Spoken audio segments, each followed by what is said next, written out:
여러분 안녕. 한국사 시간 오늘은 6차시고요.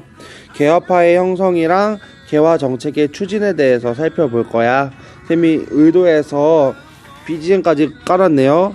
브라보 마이 라이프. 이 노래 듣고 정말 힘내면서 공부했던 것 같아요. 그러니까 여러분도 이 노래 듣고 열심히 한번 수업 들어봅시다. 여러분이 그 선생님 수업 피드백에 교과서 어딘지 정확히 써줬으면 좋겠어요 해서 프린트 보면 왼쪽 위에 나와 있지만 PPT에도 써놨어요. 교과서 90쪽이랑 91쪽 보면 조금 더 이해하기 쉬울 거예요. 오늘 수업 진도 나가보도록 하겠습니다. 일단 복습입니다. 강화도 조약에 대한 용어부터 정리를 해볼게. 강화도 조약은 개항이라고도 하고 조일소 조규라고도 하고 그 다음에 병자수호 조약이라고도 한다라는 것. 용어가 역사에서 되게 중요한 문제이기 때문에 알았으면 좋겠습니다. 그 다음에 조약문에 대해서 복습을 한 번씩 다 해볼 거예요. 조일소 조규 4가지였지. 핵심 내용은 1조는 청해 간섭을 배제하는 것, 4조는 부산 말고 원산, 인천을 개항하는 것, 7조는 자유롭게 해안을 측량한다, 연안 측량권, 마지막 이 내용은 뭐였죠? 치외법권. 여러분이 치외법권 관련해서 진짜 불평등하다, 말이 안 된다라고 많이 써주었어요. 그 다음에 조일소 조규 부록입니다. 부록 내용 2가지였지. 첫 번째, 이거 뭐야? 거래할 수 있는 지역을 정해놓은 거. 무슨 무역? 거류지 무역. 두 번째, 일본 화폐 사용. 그 다음에 조일무역규칙, 무역규칙, 무. 첫 번째, 무제한 곡물 유출. 두 번째, 무관세. 오케이. 조미수호 통상조약의 내용 볼게요. 이거 첫 번째, 다른 나라가 우리보다 센 나라가 쳐들어왔을 때 조정해준다. 거중 조정. 5조 관세 부과. 최초로 관세 부과한 건 조미수호 통상조약이라고 선생님이 설명했습니다. 그 다음에 14조 최애국 대우. 정말 불평등한 조약이지.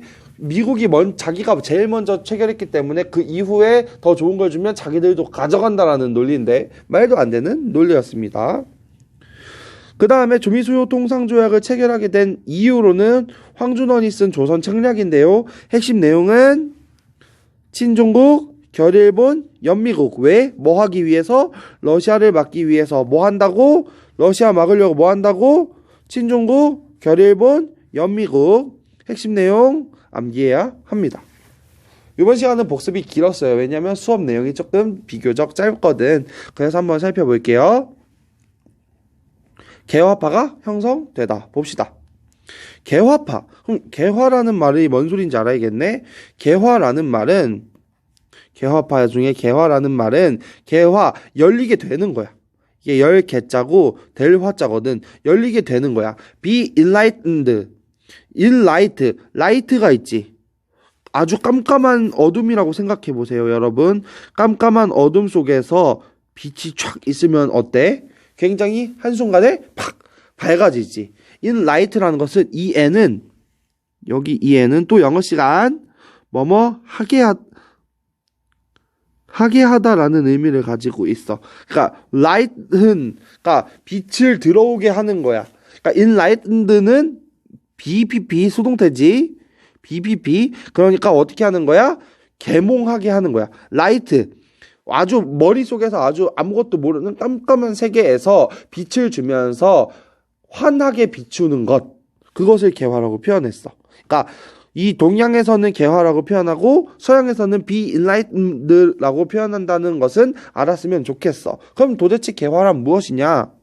후쿠자와 유키치라고 하는 일본의 되게 유명한 학자가 있어. 정말 똑똑한 학자고 이 사람의 영향을 받은 사람이 우리나라에도 존재해.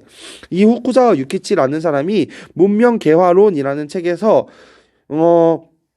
개화, 문명 사회가 되는 과정을 이렇게 설명했거든. 후쿠자와 유키치의 생각이야. 야만, 미개, 반개, 개화, 문명이라는 순서대로 전 세계가 발전한다고 보았어. 그러니까 야만, 정말 동물이랑 다를 것 없는 시기, 아무것도 모르는 시기. 미개, 미는 아닐 미자예요. 열리지 않은 거야. 미개, 열리지 않은 시기. 반개, 반은 반만 열린 시기. 그리고 개화, 열림이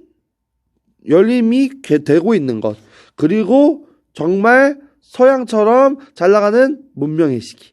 그러니까 문명 시기가 될 때까지 이러한 과정을 거친다라고 한 거야. 누가? 후쿠자와 유키치라는 사람이. 어쨌든 개화라는 개념은 문명 사회가 되고 있는 과정을 뜻하는 거지. 문명 사회 바로 이전의 시기. 개화. 개화파가 우리 조선에도 형성이 됩니다. 통상개화론이 대두되는데요. 그러니까 흥선대원군의 통상수교 거부 정책이 아니라 우리 서양 물건들, 서양 무기들, 서양의 좋은 것들은 받아들이자라는 주장을 하는 사람들입니다. 통상개화론이에요. 18세기에 북학파의 영향을 받습니다. 북학파의 문제 일식을 계승한 사람 이름 잘 기억해 두세요. 박교수, 오경석, 유홍기. 이 세 명의 중심이 되어서 제기됩니다. 사람 이름 누구라고요? 박교수, 오경석, 유홍기. 박교수 하면 우리 생각나야 돼요. 머릿속에 딱 있어야 돼. 언제? 1866년에 제너럴 셔먼호 사건 당시에 평안도 감사였잖아, 얘들아. 그럴 때 서양의 사람을 봤지만 바꿔 말하면 서양의 힘을 알고 있었고 서양 물건에 굉장히 관심이 있었던 사람입니다. 누구? 박교수라는 인물이요. 그리고 이 박교수라는 사람이 특히 청나라의 개항이나 양무운동 등을 목격합니다. 그럼 청나라의 청나라가 한국을 여는 과정도 보았고요. 청나라가 서양의 무기, 양무라는 것은 서양의 무기라는 뜻이야. 서양의 무기를 받아들이자라는 운동을 직접 목격했거든. 그러니까 그 모습을 보면서 어떤 생각을 하는 거야? 우리 조선도 서양의 물건을 수용해야 한다라는 생각을 갖게 되는 것이지요.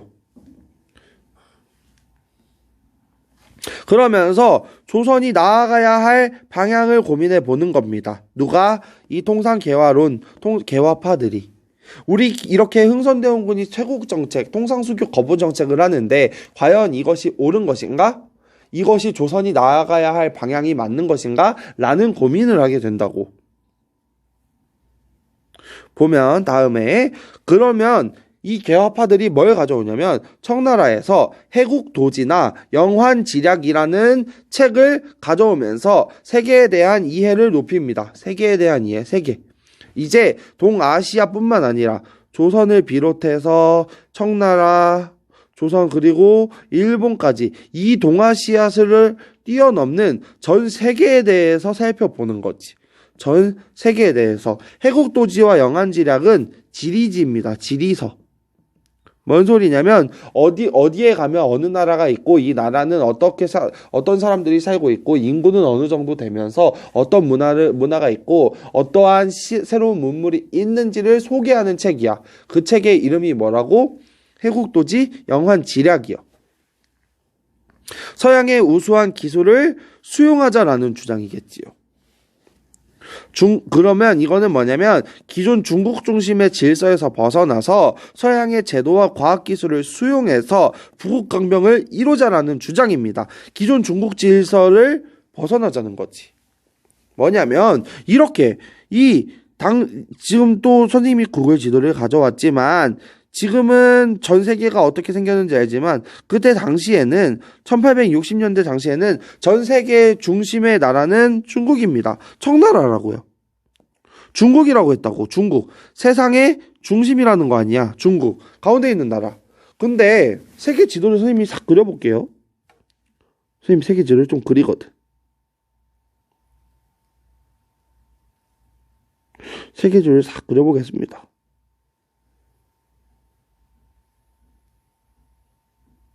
우리나라 쫙 그리고 이렇게 쫙. 이야, 기가 막히다. 지구는 둥그니까 원래 오른쪽에 그려야 되는데 왼쪽에 그리면 이렇게 쫙. 이 완전 세계지도 기가 막힌 거 아닙니까? 선생님 울릉도 독도 그려야지요. 제주도랑.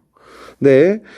이렇게 보면 바꿔서 말하면 지금은 이 당시에는 중국이 이 그냥 조선 옆에 있는 아주 세계의 중심이라고 생각을 했지만 바꿔서 말하면 중국은 이렇게 보면 지구를 선생님이 이제 수업 시간이라면 지구본을 보여줬겠죠. 이쪽만 잘라보면 세계의 중심은 그리스겠네. 그지? 또 이렇게 보면 세계의 중심은 니카라과겠지. 뭔 소리냐면 중국이라고 하는 이 가운데 있는 나라는 어떤 기준이냐에 따라서 달라진다는 거야.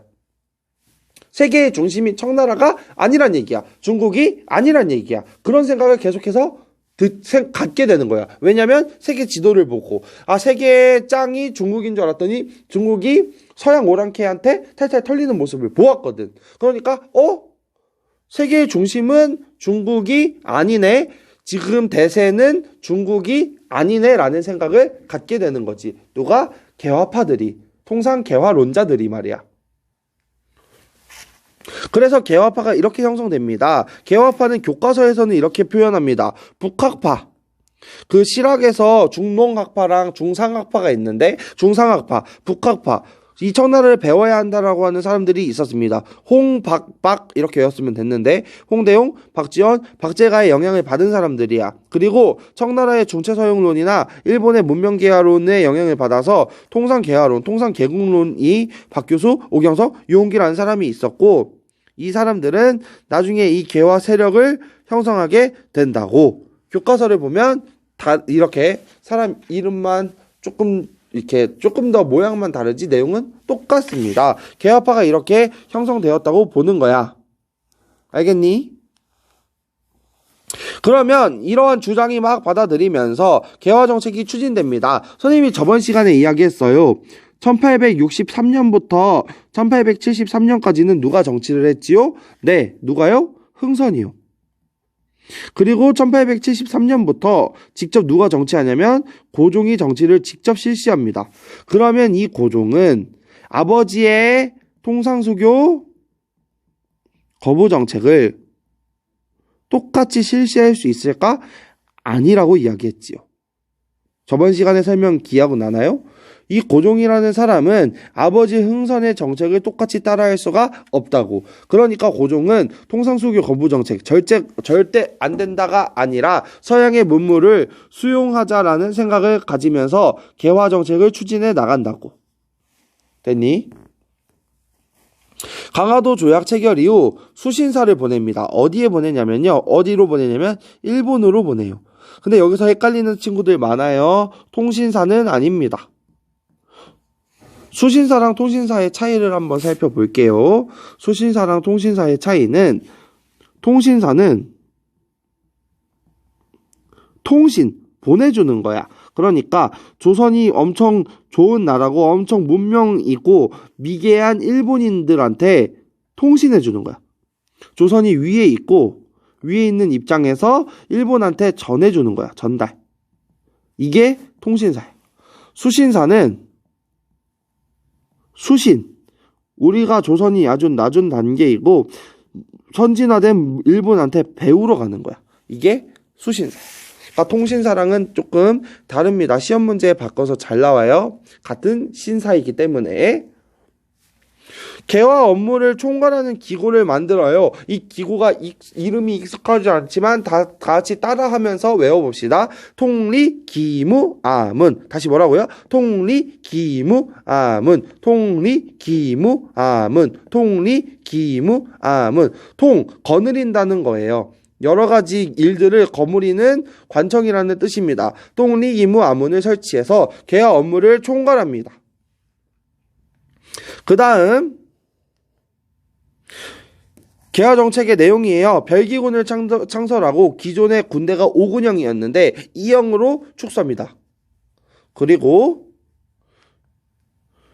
이제 개화 정책을 하려면 모델이 있어야 되잖아. 어떤 걸 봐야 따라하지, 그치? 그러니까 예를 들어서 우리 반에 A라는 친구가 전교 1등을 하고 싶어. 공부를 한 번도 안 했었는데 나 전교 1등 하고 싶어. 그러면 어떻게 해야 돼? 이 A는 여러 가지 사례를 살펴보는 거지. 전교 1등도 살펴보고 2등도 살펴보고 3등, 4등, 5등, 심지어 자기 말고 자기보다 조금 위인, 꼴찌보다 조금 위인 99등까지 살펴보는 거야. 왜냐면 1등은 절에서 1등이구나. 절에서 2등, 3등, 4등이구나. 쟤는 절에서 99등이구나. 를 살펴보기 위해서. 이때 당시에는 우리보다 못 사는 나라 또는 우리보다 잘 못하는 나라 말고 우리나라 주변에 있는 잘된 나라들을 살펴보러 보내는 거야. 그것이 여러 가지를 보내는데 일본에 뭘 보내냐면 조사시찰단은 보냅니다. 아까 방금 일본에 뭘 보낸다고 그랬지? 수신사를 보낸다고 했지. 맞아요. 수신사도 보내고 조사시찰단도 보냅니다. 이 조사시찰단은 강화도 조약을 체결하면서 굉장히 반대가 많았거든. 그래서 고종이 몰래 보냅니다. 암행어사 모양으로 부산까지 간 다음에 부산에서 일본으로 넘어가게 합니다. 뭔 소리인지 알겠죠? 그러니까 이건 대놓고 갔다 몰래 갔다? 몰래 갔다. 그리고 일본에만 보내는 게 아니라 청나라에도 보냅니다. 당연하지. 우리 조선 옆에는 강한 나라라고 하면 청나라나 어떤 나라가 있으니까?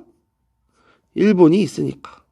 그러니까 일본에는 수신사랑 조사시찰단 보내고 청나라에 뭘 보내는 거야? 영선사를 보내는 거야. 그럼 이 영선사가 막 보고 왔겠지. 청나라에 뭘 보고 왔냐면 무기 창고를 보고 왔습니다. 그리고 나서 돌아와서 똑같이 만들어요. 근대식 무기 제조 기술을 배워옵니다. 근대 무기를 만드는 방법을 배워오고 그래서 막 갔다 온 다음에 뭘 만드냐면 기기창이라고 하는 기구를 만듭니다. 기구 이름이 뭐라고요? 기기창이요. 그 다음에 미국에 보빙사를 보냅니다. 저번 시간에 배웠어요. 보빙사 왜 보냈지? for 조미, 수호, 통상, 조약. 이 조약의 답례 차원으로 보냈지. 근데 이때 답례 차원으로 감사합니다 해서 보냈지만 보빙사에 간 사람들은 어떻겠어? 고종 전하, 지금 우리 조선 바꿔야 합니다. 서양 물건 수용해야 합니다. 우리가 이렇게 뒤떨어져 있습니다. 다른 나라들은 정말 잘 살고 있어요. 우리도 하루빨리 개혁을 해야 합니다. 라고 주장을 하게 되는 것이지요. 이 사람들이. 선생님이 저번 시간에 이야기했잖아요. 이때 서양이랑 일본에는 엘리베이터가 있었어. 우리 조선에는 그런 기술도 없었고 그걸 만들 생각도 안 했지만 말이지. 근데 이러한 개화파는 분열됩니다. 개화파 내에서 개화의 개념이랑 방향을 두고 입장 차이가 존재하면서 분열하게 돼요. 나누어집니다. 이모곤란 이후에 심화돼요. 끝자리가 이겠지요. 82년에 일어나는 이모곤란 이후 심화됩니다. 그리고 뭐랑 뭐 때문에 싸우냐면 청나라와의 관계 그리고 개화의 속도와 방법에 따라서 온건개화파랑 급진개화파로 나누어집니다. 선생님이 예시를 들어볼게요. 이 개화파 예시하면 선생님이 항상 이렇게 해요. 여러분이 선생님을 라이브 방송으로만 봤지 선생님이 이렇게 척 있어요. 착착착 착착 선생님이 이렇게 막 수업을 하고 있습니다. 근데 선생님이 여러분한테 묻는 거예요. 선생님이 연애하고 싶어요. 선생님이 이 얘기를 하면 막 웃는다? 짜증나게. 선생님이 연애를 하고 싶은데 이제 애들이 선생님이 막 조언을 구하는 거예요. 얘들아, 선생님 연애하고 싶은데 선생님 어떻게 해야 될까? 라고 이야기할 때 둘 다 이렇게 얘기하는 거예요. 이렇게 얘기합니다. 온건파는 선생님 딱 보니까 선생님 살만 빼면 대박이에요. 선생님 살만 빼면 복권이에요. 선생님 성격도 좋고 수업도 잘하고 우리 학교에서 인기도 많으니까 선생님 살만 빼세요. 그러면 선생님 연애할 수 있어요. 이게 온건파. 근데 급진파는 어떻게 얘기하냐면 선생님은 틀렸어요. 말투도 그렇고 수업하는 것도 그렇고 생긴 것도 그렇고 선생님 지금 살 빼서 될 문제가 아니에요. 선생님 다시 태어나야 돼요. 라고 주장을 하는 거야. 또 짜증나네요. 예시를 들었지만. 그러니까 뭔 소리냐면 우리가 서양처럼 되고 싶은 거야. 개화라는 내용 자체가 우리 조선이 서양처럼 되는데 주장이 두 가지인 거예요. 온건파는 서양처럼 되는 거는 서양 무기만 바꾸면 돼요. 우리가 서양의 좋은 무기만 바꾸면 됩니다. 우리 제도는 아주 멀쩡해요. 제도는 냅둡시다. 서양의 물건만 수용합시다. 이게 온건파. 근데 급진파는 무슨 소리야? 우리 지금 틀렸어. 조선 이미 싹 다 갈아엎어야 돼. 싹 다 갈아엎어야 돼. 그 다음에 조선이라는 나라 아예 서양처럼 모든 것을 바꿔야 돼. 제도도 사상도 문화도 바꿔야 돼. 이게 급진파예요. 설명을 추가적으로 해보겠습니다.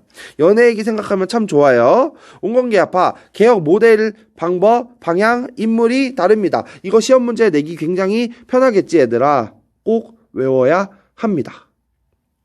꼭 외워야 돼. 온건개혁파는 모델은 어느 나라 모델이냐면 청나라의 양무운동을 모델로 삼았어요. 청나라의 양무운동 자체가 뭐냐면 서양의 무기를 사용하자는 것이기 때문에 그냥 중국의 제도는 그대로 두고 서양의 무기만 사용하는 거거든. 근데 급진개혁파는 이거 가지고는 너무 늦다는 거야. 이미 늦었으니까. 일본의 메이지 유신이라고 하는 일본은 어떻게 했냐면 모든 것을 서양으로 바꿨어. 겉모양까지. 머리도 싹둑 자르고 서양의 제도, 사상, 문화까지 전부 다 바꾸면서 급격하게 개혁을 했다고. 급진개혁파는 이것들을 보고 우리도 일본처럼 급격하게 개화해야 한다라고 주장을 하는 것이지. 개화 방법은 온건개혁파는 점진적인 개혁이야. 점진적. 천천히 개혁하는 거야. 그러니까 선생님이 연애를 하려면 천천히 살 빼면 되는 거지. 급진개혁파는 그럴 시간이 없다는 거지. 급진적인 개혁입니다. 어떤적? 급진적. 다시 태어나라고. 모든 것을 바꾸라고. 개혁 방향 보면 온건개혁파는 동도서기론이라고 해요. 한국에서는 동도서기라고 하는데 동쪽을 도로 삼고 서쪽에 기술만 사용한다. 동도서기론. 뭔 소리냐면 과학기술만 수용하자. 과학기술만 수용하자는 게 온건개혁파. 급진개혁파는 문명개화론이야. 아까 후쿠자와 유키치의 영향을 받았거든. 후쿠자와 유키치의 영향을 받았기 때문에 문명개화론. 어떤 거냐면 과학기술뿐만 아니라 사상, 제도까지 모두 다 수용하자는 것이 문명개화론의 핵심 주장입니다. 인물로는 온건개혁파에는 김홍집, 레드하우스가 등장했네요. 많이 등장합니다. 앞으로 레드하우스, 김홍집이랑 김윤식이라고 하는 사람이 대표적으로 온건개혁파에 있고요. 대표적인 급진개혁파로는 이 인물들입니다. 김옥균, 박영효라고 하는 인물이에요. 용어 정리해 볼게요. 전통적인 제도와 사상은 지키지만 서양의 기술은 받아들이자. 이거는 한국이랑 중국이랑 일본의 용어가 각각 달라요. 그러니까 시험 문제에 한국 용어를 써야지 중국, 일본 용어를 쓰면 틀린 거가 돼버린단 말이야. 내용은 비슷하지만. 청나라에서는 중채서용이라고 해요. 중국의 것을 몸으로 삼고, 그러니까 근본으로 삼고 서쪽의 것을 사용한다라는 거야. 조선은 동도서기, 동쪽의 것을 도로 삼고 서쪽의 기술을 수용하자. 일본은 화혼이 일본의 정신이야. 일본의 정신은 그대로 두고 서양의 재물을 사용하자. 이거 세 개 다 같은 뜻입니다. 전통적인 제도와 사상은 지키고 서양의 기술만 받아들이자. 이게 중국에서는 중채소양이라고 불렀고 조선에서는 동도석이라고 일본에서는 화혼양제라고 불렀다는 것. 근데 시험 문제에 만약에 한국에서 이것을 쓰라고 하면 뭐를 써야 돼? 동도서기를 써야 된다는 것이지. 네, 수업 얼마 하지도 않았는데 사료학습으로 갑니다. 일찍 끝나는 느낌이 오네요. 사료학습입니다. 조사시찰단의 고종의 밀명이에요. 어떻게 뭐라고 하면서 보냈냐면 동래도 암행어사 이현영은 뜨더라. 일본 사람의 조정 논의와 시세 형편, 풍속, 인물, 수교, 통상을 염탐해라. 몰래 보고하라. 뒷일은 별도로 보고해라. 왜 이렇게 보냈다고 했지요? 강화도 조약 때문에 반발하는 사람이 너무 많으니까 일본을 조사하려고 몰래 보낸 거야. 염탐하라고. 그 다음 그 갔다 온 조사 시찰단들이 보고합니다. 여러 사람들이 보고한 내용을 볼게요. 박정량이라고 하는 사람은 이렇게 얘기합니다. 인재를 등용할 때 예전에는 구분이 있었다. 근데 지금은 명칭은 있지만 제주로 쓴다. 우리도 이렇게 해야 되지 않겠냐. 우리 왕족 그리고 양반, 평민 구분이 있다는 거지. 우리 이러면 안 된다라고 주장하는 거야, 박정현 씨가.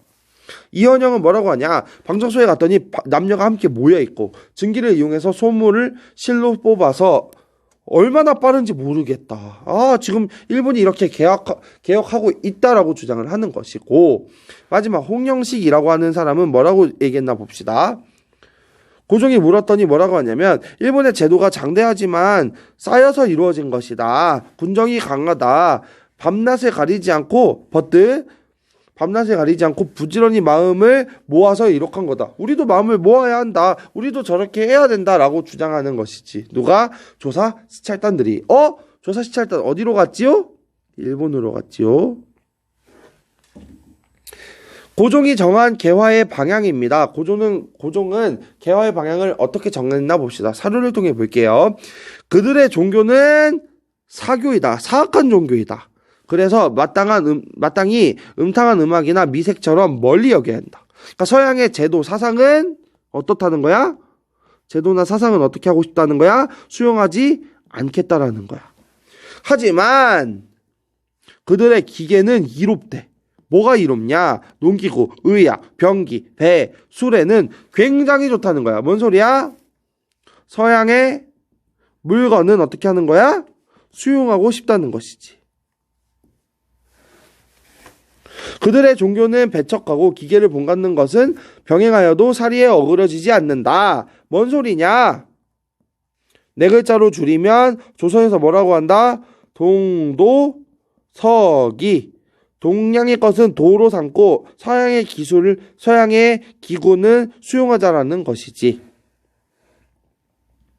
글쓰기 활동 넘어가 볼게요. 일찍 끝났겠네. 정말. 당시 조선에서 급진개화파의 주장과 온건개화파의 주장 중 어떤 내용이 더 조선 사회에 타당했을까를 적어보는 거야. 그러니까 여러분이 조선 그 당시로 가면 급진개화파처럼 모든 것을 서양처럼 바꿔야 되는 건지, 아니면 온건개화파처럼 천천히 개혁하면서 나아가야 하는 것인지를 선택해서 이유를 써보라는 것입니다. 오늘 수업은 여기까지고요. 다음 시간은 7차 시 개화정책 추진에 대한 반발에 대해서 살펴볼게요. 교과서는 92, 93쪽을 미리 읽으면 수업을 이해하는데 조금 더 도움이 되겠죠. 이번 수업을 잘 들었나요? 잘 들었으면 제가 항상 얘기하는 거 구독, 좋아요 꾹꾹 눌러주세요. 감사합니다.